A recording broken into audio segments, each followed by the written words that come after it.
এই যে রাস্তায় দাঁড়িয়ে যে এভাবে সিগারেট খাচ্ছেন, আপনার কি লজ্জা শরম কিছু নাই? আবার বেহার মতো সেই দিয়ে অন্যের মুখের দিক মারছেন।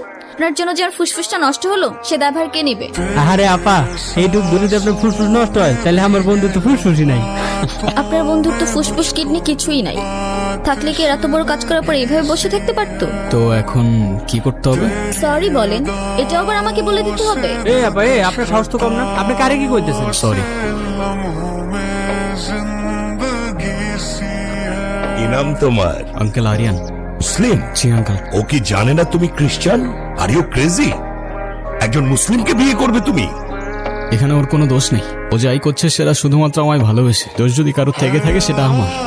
প্লিজ আঙ্কেল, একটু বোঝার চেষ্টা করুন। আমি আপনার মেয়েকে কোনোদিন কষ্ট দিব না, আমি কথা দিচ্ছি আপনাকে। আমি আমার সবটা দিয়ে ওকে আগলে রাখবো। Out, get out, out! আমাকে মাফ করে দাও। করে